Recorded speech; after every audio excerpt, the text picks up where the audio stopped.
Ito mga ka-LG, gawan natin ng vlog itong seed production. First time po nating magtanim ng ganitong mais. Okay, so may mga nagtatanong din kasi kung ano ba yung bakit dinay-detassel, ano ba yung purpose. Okay, ito po. Ang tinanim po natin dito may lalaki at saka may babae. Okay. Ito po kasi part na to, yung may bulaklak, siya yung lalaki. Siya yung magpo-pollinate. Okay. Sa babae. Yung babae 6 rows ang seste dito, 6 rows. Then naka-double row yung lalaki. Okay. Ang tinanim natin dito na seed galing sa company, parent seed ang tawag dyan. Yung lalaki is may ibang karakteristik. Okay, which is hindi siya pwedeng isprehan ng glyphosate, mamamatay. Pero si babae,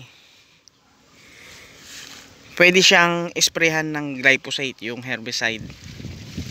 Okay. Then naditassel na ito, naditassel, natanggal yung bulaklak ng female. Itong natirang male, itong pan natin na to, siya yung magpo-pollinate dito sa naditassel na female. So yung lahi ni male malalahian itong female. So ang magiging labas na nito, yung karakteristik ni female at saka ni male, mapupunta na rito sa bunga nitong naditassel, itong female. So magiging hybrid na siya. Ito yung magiging F1 na tinatanim na para sa commercial. So yun po yung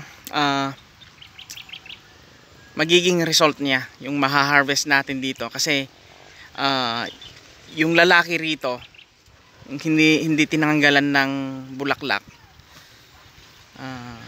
papatayin din, tatanggalin after 75 days if I'm not mistaken. Okay.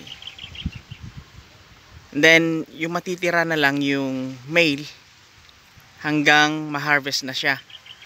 So i-check na yung kanyang moisture content later on pag abot ng 110 days. So nasa 52 days na itong ating mais. Mayroon pa siyang less than 60 days. Okay, 2 buwan pa. So ito po yung ginagawang hybrid na commercial tinatanim natin noon, kagaya ng nandun. Yun yung commercial. Ayan. Pero ito parent seed yung tinanim natin. Kaya okay, recap tayo. Yung female na 6 rows is tinanggalan ng tassel. Ang magpo-pollinate ngayon yung lahi ni male. Okay, ipopollinate niya yung 6 rows. Naka double row kasi siya. And then yung kinalabasan nun, yung maha-harvest natin dito sa naditassel, magiging F1 or hybrid. Okay. So pinag-aasawa yung dalawang klase ng halaman, dalawang klase ng types, yung variety ng mais, pinag-cross, mag-crossbreed sila, and then magiging F1 na. Okay. Ganon din yung ginagawa nilang hybrid sa ampalaya. yung Cystodendron parent seed, yung kamatis, ganun din. Dalawang klase din yung types ng parent seed nila. Okay, so nakapag first detassel na tayo. Second detassel na sana nila ngayon, pero at this moment wala pa sila, hinihintay natin. Yan, yan yung ating mais. Yan. Okay, hopefully may napulot tayong idea kung ano yung ginagawa natin dito sa ating pananim na mais ngayon. Bakit tinatanggalan ng bulaklak at bakit may natitirang mayroong bulaklak, which is yun nga po yung in-explain natin. Okay, happy farming, and update po natin pag na final na yung detasseling sa female, mag-update po ulit tayo.